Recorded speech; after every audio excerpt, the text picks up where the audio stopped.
The Tiger Rising. Chapter 25.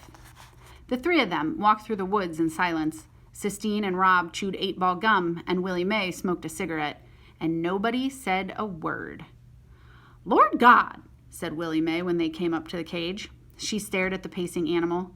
"Ain't no reason to doubt the fierceness of God when he makes something like that," she said. "Who was the fool that caged this tiger up?" "He belongs to Beauchamp," Rob told her. "Beauchamp?" said Willie Mae with disgust. She shook her head. "One person in the world that don't need to be owning no tiger, and that's Beauchamp." "See," said Sistine, "it's not right, is it? Just like you told Rob about your bird and how you had to let it go." "A bird," said Willie Mae. "That's one thing. Tiger belonging to Beauchamp is another." "Tell Rob that he should unlock the cage and let him go," Sistine demanded. "I ain't," said Willie Mae. "You got to ask yourself what's going to happen to this tiger after you let him go. How is he going to live?" Rob was flooded with sad relief.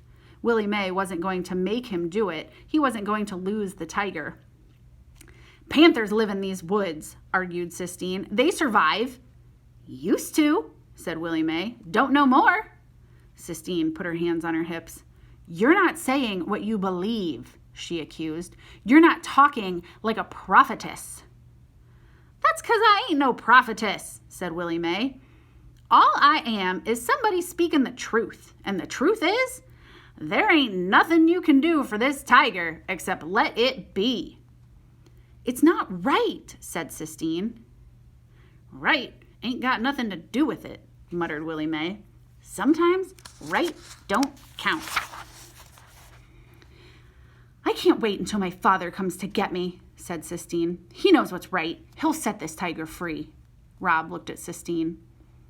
"Your daddy ain't coming for you," he said softly, shaking his head, amazed at what he suddenly knew to be the truth. "My father is coming to get me," Sistine said through tight lips. "Nah," said Rob sadly. "He ain't. He's a liar, like your mama said." "You're a liar," said Sistine in a dark, cold voice. Her face was so white that it seemed to glow before him. "And I hate you," she said to him. "Everybody at school hates you too, even the teachers. You are a sissy. I hope I never, ever see you again." She turned and walked away, and Rob stood and considered her words. He felt them on his skin like shards of broken glass. He was afraid to move. He was afraid of how deep they might go inside him. "She don't mean it," said Willie Mae. "She don't mean none of what she say right now." Rob shrugged. He bent and scratched his legs as hard as he could. He scratched and scratched, digging his nails in deep, trying to get to the bottom of the itch that was always there. "Stop it," Willie Mae told him. Rob looked up at her. "Let me tell you something," she said. "I would love to see this tiger rise on up out of this cage. Yes, I would like to see him rise on up and attack Beauchamp. Serve him right for keeping a wild animal locked up, putting you in the middle of this, giving you the keys to this cage. Come on." She grabbed hold of Rob's hand. "Let's get on up out of here." As they walked back to the Kentucky Star, Rob thought about what Willie Mae had said about the tiger rising on up. It reminded him of what she had said about his sadness needing to rise up. And when he thought about the two things together, the tiger and his sadness, the truth circled over and above him and then came and landed lightly on his shoulder. He knew what he had to do. Chapter 26. He left Willie Mae at the motel and went down the highway. "Sistine!" he shouted as he ran. "Sistine!" he screamed. And miraculously, he saw her orange dress with the pink polka dots glowing on the horizon. Sistine Bailey. "Hey!" he shouted. "Sistine, I got something to tell you." "I'm not talking to you," she shouted back, but she stopped. She turned around. She put her hands on her hips. He ran faster. "I come to tell you about the tiger," he said when he caught up with her. "What about him?" "I'm fixin' to let him go," said Rob. Sistine squinted her eyes at him. "You won't do it," she said. Yes, I will, he told her. He reached into his pocket and pulled out the keys and held them in front of her proudly, as if he had just conjured them out of thin air, as if they had never existed before. I'm going to do it, he said. I'm going to do it for you. Hoo-wee! Somebody screamed, and Rob turned and saw Beauchamp come speeding right toward them in his red Jeep. Oh, no, whispered Rob. Is it him? Sistine whispered. Rob nodded. Beauchamp pulled over to the side of the road, spraying mud and water everywhere. You out getting your exercise? He hollered. Rob shrugged. Speak up, roared Beauchamp. He got out of the Jeep and came toward them, Rob quickly pocketed the keys. His heart thumped once, loudly, as if it was cautioning him to keep quiet, and then it went back to beating normally.